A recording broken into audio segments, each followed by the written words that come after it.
नमो बुद्धाय। दोस्तों, हमारे जीवन में कई बार ऐसे पल आते हैं जब हमें बिना किसी गलती के अपमान सहना पड़ता है। लोग हम पर गुस्सा करते हैं, बुरा भला कहते हैं और हमारा मन अशांत हो जाता है। हम सोचने लगते हैं कि ईंट का जवाब पत्थर से दें। लेकिन क्या क्रोध का जवाब क्रोध से देने पर मन को शांति मिलती है या फिर अशांति की आग और भड़क जाती है? आज की कहानी भगवान बुद्ध के जीवन का एक ऐसा प्रसंग है जो आपको सिखाएगा कि जब दुनिया आपके खिलाफ हो, जब लोग आपको नीचे गिराने की कोशिश करें, तो अपनी मानसिक शांति को कैसे बचाया जाए। यह वीडियो आपकी सोचने का नजरिया बदल सकते हैं, तो अंत तक हमारे साथ बने रहिए। यह बात उस समय की है जब भगवान बुद्ध ज्ञान प्राप्ति के बाद अलग अलग नगरों और गांवों में भ्रमण कर रहे थे।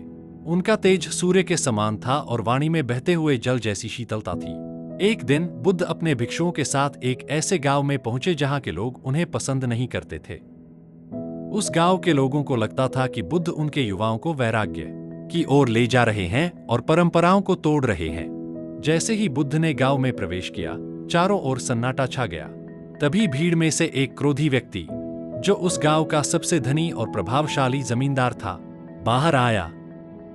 उसका चेहरा गुस्से से लाल था। वह बुद्ध के पास आया और जोर जोर से चिल्लाने लगा। उसने बुद्ध को ढोंगी कहा, कपटी कहा और यहां तक कि उनके पूर्वजों और उनके अतीत को लेकर भी कई अपशब्द कहे।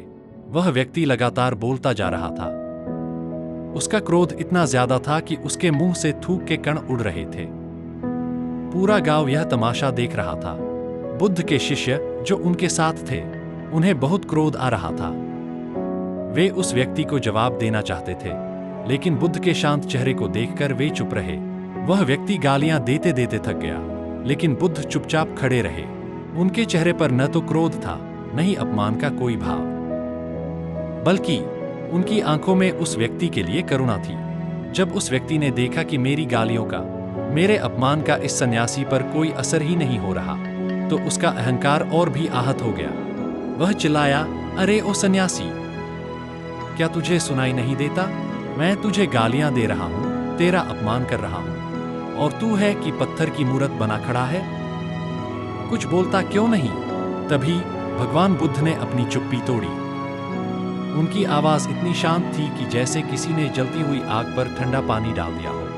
बुद्ध ने बड़े प्रेम से पूछा, प्रिय भद्र, यदि तुम किसी के लिए कोई उपहार लेकर जाओ और वह व्यक्ति उस उपहार को लेने से मना कर दे, तो वह उपहार किसके पास रहेगा? वह व्यक्ति थोड़ा चकरा गया। उसने सोचा, यह कैसा अजीब प्रश्न है। उसने झल्लाते हुए कहा, इसमें पूछने वाली क्या बात है?